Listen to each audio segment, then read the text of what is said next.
Breaking news, Houston police just announcing charges in the killing of a Houston rapper. $1 million for the man accused of murdering up-and-coming rapper BTB Savage. His hand on the gun already, and his finger on the trigger. The last video I made on BTB Savage was a long time ago, and it was pretty short. Today I'm going to be talking about the story of BTB Savage, but before I get into it, make sure to subscribe because a lot of y'all don't. If this video interests you, then subscribe, that's all I ask. But not going to waste too much time, let's get into the video. In all my scam rap videos, I never covered BTB Savage, and I do not know why. He's not like Punch Made Dev, but he definitely has scam rap related music. He's known for songs like Scam Story and Real Fraud. He never really pulled in much traction, but he was for sure making waves in the underground rap scene. If you don't know him from his music, then you might know him from EOS or DJ Vlad. But BTB Savage was born in Cleveland, Ohio. I'm not sure when, but he eventually moved to San Antonio, Texas. He was also part of the military, and he was 26 years old when he died. He would be shot and killed in the richest town in Houston, Texas. And the story of his death is absolutely insane, and let's go ahead and start from the very beginning. On February 3rd or 4th, he ended up planning on making a song with another artist. What occurred next is probably something he never expected, and it left a man dead. The artist he was going to make a song with would pull up with a group of people. One of those people would be his uncle, Omar Richardson. Omar and the rapper would be the only people to step in the house. They would bring all the equipment inside where they can make the music, but what Savage was not aware of is that they were not going to be making any music at all. The artist would make an excuse and say he left something in the car and that he would be back. Savage would walk him to the door, but expect something was off and would simply lock the door. That decision straight up saved his life. When he returned to Omar, Omar would ask him how expensive his jewelry was. When Savage went down for his chain, Omar pulled a gun and asked him for it. Savage, though, was not budging until he mentioned that he was going to shoot him and his girlfriend. Omar would reach for the chain, but BTB Savage, he knew that he had to move fast. He took the opportunity that he was granted to get a hold of Omar. The two would wrestle on the ground until Omar dropped his gun. As these two guys are wrestling on the ground, fighting each other on the ground or whatnot, BTB Savage tells his girlfriend to grab the gun and shoot him, which she does and shoots him twice. Which Omar would run away, quickly grab another gun, and send 3 shots back at the girl. Luckily, the 3 shots that were fired would not connect, and BTB Savage took the opportunity to get back on Omar, which then he would give him the ultimatum to leave, but he would choose not to. He would tell his homeboys outside to send shots through the door, which they would do, sending over 22 shots through the door. Fortunately, karma was on their side and no one would be shot. Savage, who is still currently wrestling with Omar, tells his girl to shoot again. When she does, she accidentally shoots BTB, before quickly noticing what she has done wrong and turning it towards Omar and shooting him. The people who shot up the house would flee the scene, leaving Omar. Savage would tell him that he needs to leave and that he has to go, but he would not listen. He would crawl down the hallway towards Savage's kid's room and say that he isn't leaving without something. Savage would react fast. He would go over there, stand on the dude's neck, and empty out all the bullets into the wall. This is something literally straight out of a movie. Listen to him talk about it on DJ Vlad's interview. So when I jump on him, he got his hand on the gun already, and his finger on the trigger. All he do is gotta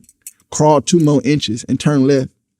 And my son right there. After this, he would get his kid and he would start to leave, and Omar would grab his leg while he is leaving. Omar would plead for his life. He was talking about how he had kids too, and he was just pleading to go to the hospital. At this point though, Savage really didn't want to hear it. He was shot, his kid was in danger along with his girlfriend. He would just leave Omar there and go to the hospital, and that's where Omar would pass away. Savage was shot but lucky to be alive, but when everything seemed like it was good, he would take to Twitter posting images that were pretty explicit. The images showed him standing and posing in Omar's blood. The images went viral, but what he did not know is that those were going to be the last post he ever made. Breaking news, Houston police just announcing charges in the killing of a Houston rapper. Police are looking for this man, 40-year-old Montrell Leonard Burley. March 30th, 2023. A few hours after Savage made that post, he went out in his white Mercedes. He was driving on San Felipe Road in River Oaks when a car that was following him pulls up and unloads into the side of the vehicle. By the time EMS even got there, Savage was gone. He was only 26 when he ended up losing his life, and he died saving his son's life. But sadly, he would brag on the internet about it, and it would be the cause of his death. The story of Savage is one that shouldn't be forgotten. I listen to some of his music, and even though it's not my style, it is definitely good music. But I don't really listen to a lot of his songs, so what I'm going to do is let y'all suggest me the music this time instead of me giving y'all the suggested music. So hit the comment section and send me 3 songs by him that you like, so maybe y'all can put me on if y'all know any songs that are absolutely fire. But with all that being said, as usual,